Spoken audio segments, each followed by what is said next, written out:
बतूल राजपूत बोल न्यूज़ से इनका ताल्लुक। जी इस वक्त हम मौजूद हैं गवर्नर हाउस पेशावर में और पाकिस्तान और हिंदुस्तान का जो मार्का हुआ बयानुल मरसूस के बाद कुछ ऐसे सहाफ़ी थे जो हमेशा फ्रंट लाइन पे रहे और जिन्होंने पाकिस्तान का जो स्टांस था वो दुनिया को दिखाया कि हिंदुस्तान का मीडिया जो प्रोपेगेंडा करता रहा है। तो उसके एजाज़ में गवर्नर खैबर पख्तूनख्वा ने पाकिस्तान की सहाफ़ती बरादरी को और जो सोशल मीडिया इन्फ्लुएंसर थे, अखबारात के एडिटर से एक मार्का हक अवार्ड जो है वो दिया है और ये रिकग्निशन है इन सहाफ़ियों की उन काविशों का जिसमें उन्होंने पाकिस्तान के लिए जंग लड़ी ऑन फ्रंट लाइन। हमारे साथ मौजूद है बोल न्यूज़ की सीनियर एंकर हैं बतूल राजपूत, तो वो भी रेसिपेंट है इस अवार्ड की। जी बतूल बताइएगा कैसे महसूस हो रहा है आपको, अवार्ड कैसे लगा और कैसे महसूस कैसे हो रहा है? शिराजी साहब, आपके सामने तो मैं अपने आप को सीनियर नहीं कह सकती, हरगिज़ नहीं कह सकती, आप हमारे उस्तादों में से हैं, लेकिन मैं आपको मुबारकबाद देना चाहती हूँ because you are one of the most credible journalist from this reason.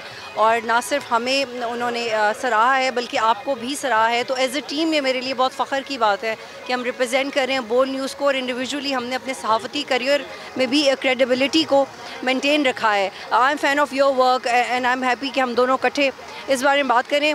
देखिए शिराजी साहब, ये बड़ा इम्पॉर्टेंट होता है कि आप वॉर जोन में या वॉर टाइम में बिहेव कैसे करें। आपने देखा है कि इंडियन मीडिया ने कितना पैनिक किया है। बहुत ज़रूरी था कि हम अपने नर्व्स पे कंट्रोल करके रिस्पॉन्सिबिलिटी से रिपोर्ट करें और मुझे अल्हम्दुलिल्लाह मौका मिला।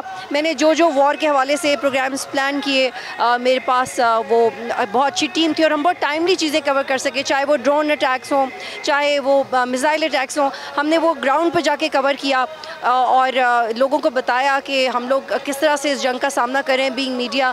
तो वो जो सेंस ऑफ रिस्पॉन्सिबिलिटी हमने इज्तिमाई तौर पे की है वो हम सबके लिए फ़ख्र की बात है। लाइन ऑफ कंट्रोल हो या भावलपुर के अंदर जो सिविलियन को टारगेट किया गया जिस तरीके से मस्जिदों को, मदारस को, तो मेरे ख्याल में एक पैनिक क्रिएट हुआ। लेकिन हम ये समझते हैं कि एक तो हमारी पाकिस्तानी अफवाज ने एक बहादुरी का मुजाहरा किया और दूसरा हम ये कहें कि हमारा जो मीडिया फ्रंट था because it was a hybrid war. तो आप समझती हैं कि एक as a media person on the front line आप को कैसे लगा कि ये जंग आपने मीडिया के फ्रंट पर लड़ी? तो मतलब बड़ा यूर एक्सपीरियंसेस।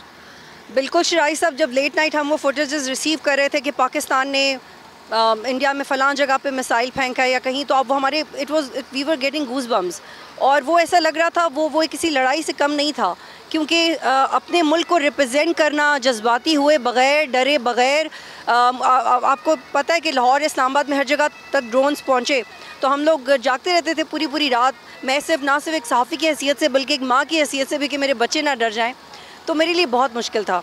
लेकिन अल्लाह का शुक्र है कि वो जो 4-5 दिन हैं वो बतौर कौम हमने इतना मैच्योरिटी से गुजारे और अल्लाह करे कि जब कोई चैलेंज आए तो हम ऐसे ही बिहेव करें। इत्तेफाक की बात है कि जब ऑपरेशन लॉन्च हो रहा था तो मैं उठा हुआ था और रात को 3 बजे से लेके हमारी जो टीम थी, न्यूज़ एडिटर, हमारे डायरेक्टर न्यूज़, वो कॉन्स्टेंटली इन टच थे एंड मतलब वी वर रिपोर्टिंग कि हम क्या कर रहे हैं। तो मेरे ख्याल में मुझे भी एक लिहाज से कहे कि एक बाकी तो हम वॉर ऑन टेरर कवर करते रहे लेकिन इस वक्त जो हमने पाकिस्तान की जंग कवर की मेरे ख्याल में एक अच्छा एक्सपीरियंस था। तो मतलब व्हाट इज़ द मैसेज जो यंगस्टर्स हैं? अब आप देखें ईरान और इजराइल का कॉन्फ्लिक्ट है, पाकिस्तान ने 4 दिन के अंदर एक हिस्ट्री क्रिएट की और मेरे ख्याल में अपने से 7-8 गुना बड़ी फौज, 7-8 गुना बड़े दुश्मन को हमने जो है सिर्फ 4 घंटे की जो जंग थी उसके अंदर हमने टोटली जो है विप आउट किया। इंडियन मीडिया जो है बड़ा अजीब सा उसका रोल रहा है, हमेशा सार्केस्टिक भी था, वॉर मॉन्गरिंग थी और आज जो अवार्ड मिल रहा है वो इसीलिए कि हमारे जर्नलिस्ट ने एक रिस्पॉन्सिबिलिटी का सबूत दिया है। तो आप क्या समझती हैं कि how much responsible Pakistani media was? Absolutely responsible, absolutely aware, बहादुर। We love our country. मुझे नहीं लगता कि हम में से कोई भी, शिराजी साहब, अगर हमारा एक सिटीज़न फ़ौजी के साथ खड़े होकर ड्रोन गिरा सकता है तो आपको और क्या चाहिए?